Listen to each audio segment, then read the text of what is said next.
ಮಕ್ಕಳು ಕಲಿಕೆಯಲ್ಲಿ ತೀರಾ ಹಿನ್ನಡೆಯಾಗುತ್ತಿರುವ ಹಿನ್ನೆಲೆಯಲ್ಲಿ ಮಕ್ಕಳ ಶಿಕ್ಷಣದ ಹಿನ್ನಡೆಯ ಕುರಿತಾಗಿ ಸಿರಾಜುಲ್ ಹುದಾ ಶಾಲೆಯಲ್ಲಿ ನಡೆಸಿದ ಮಾತೆಯರ ಸಮಾಲೋಚನಾ ಶಿಬಿರದಲ್ಲಿ ಪೋಷಕರು, ಶಿಕ್ಷಕರು ಸೇರಿದಂತೆ ಹಲವರು ಪಾಲ್ಗೊಂಡರು.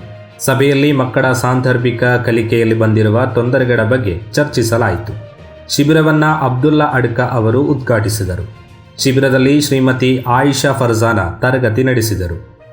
ಇತ್ತೀಚಿನ ದಿನಗಳಲ್ಲಿ ಮಕ್ಕಳ ಕಲಿಕಾ ವಿಷಯದಲ್ಲಿ ತೀರಾ ಹಿನ್ನಡೆ ಕಂಡುಬರುತ್ತಿದ್ದು, ಅದನ್ನು ಸುಸ್ಥಿತಿಗೆ ತರುವಲ್ಲಿ ಎಲ್ಲ ಮಾತೆಯರು ಉನ್ನತ ಪ್ರಯತ್ನವನ್ನು ಪಡಬೇಕಾಗಿರುವುದು ಅನಿವಾರ್ಯ ಹಾಗೂ ವಸ್ತುನಿಷ್ಠವಾಗಿದೆ.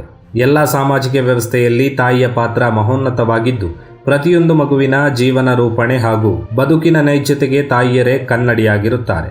ನಮ್ಮ ಜೀವನದ ಮೊದಲ ಗುರುವಾಗಿಯೂ ಕಣ್ಕಂಡ ದೇವರಾಗಿಯೂ ಲಾಲನೆಯಿಂದ ಪಾಲನೆವರೆಗಿನ ಮಾತ್ರವಲ್ಲದೆ ಜೀವನದ ನಿರೂಪಣೆಯವರೆಗಿನ ಎಲ್ಲ ಕಾರ್ಯವನ್ನು ಓರ್ವ ತಾಯಿಗೆ ರೂಪಿಸಲು ಅಸಾಧ್ಯವೇನಲ್ಲ ಎಂಬುದಾಗಿ ಅವರು ಅಭಿಪ್ರಾಯಪಟ್ಟರು. ಈ ಸಂದರ್ಭ ಶಾಲಾ ಪ್ರಾಂಶುಪಾಲರು, ಶಿಕ್ಷಕರು ಸೇರಿದಂತೆ ಹಲವರು ಪಾಲ್ಗೊಂಡರು. ಅಸ್ಸಲಾಮು ಅಲೈಕುಂ ವರಹಮತುಲ್ಲಾಹ್. വഅലൈക്കും സലാം വറഹ്മത്തുള്ളാഹി വബറകാതുഹു. രണ്ട് വ്യത്യാസമില്ലേ? ഇല്ലേ? എന്താ വ്യത്യാസം? ആദ്യം ഞാൻ പറയാണ് അസ്സലാമു അലൈക്കും, നിങ്ങൾക്ക് സമാധാനം ഉണ്ടാവട്ടെ എന്ന് പറയാം.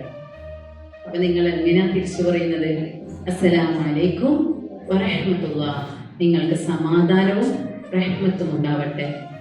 രണ്ടാമത് ഞാൻ നിങ്ങളോട് പറയാണ് അസ്സലാമു അലൈക്കും വറഹ്മത്തുള്ളാഹ്, നിങ്ങൾക്ക് അള്ളാഹുവിൻ്റെ സമാധാനവും റഹ്മത്തും ഉണ്ടാവട്ടെ എന്ന് പറയുമ്പോൾ നിങ്ങൾ എന്നോട് തിരിച്ചു പറയുകയാണ് അസ്സലാമു അലൈക്കും വറഹ്മത്തുള്ളാഹി വബറകാതുഹു, നിങ്ങൾക്ക് അള്ളാഹുവിൻ്റെ സമാധാനവും റഹ്മത്തും ബർക്കത്തും ഉണ്ടാവട്ടെ എന്ന്. അതായത് നമ്മളൊന്നങ്ങോട്ട് കൊടുക്കുന്നതിനേക്കാളും ഇരട്ടിയായിട്ട് ഇങ്ങോട്ടേക്ക് തിരിച്ചു കൊടുക്കുന്നു എന്നുള്ളതാണ്.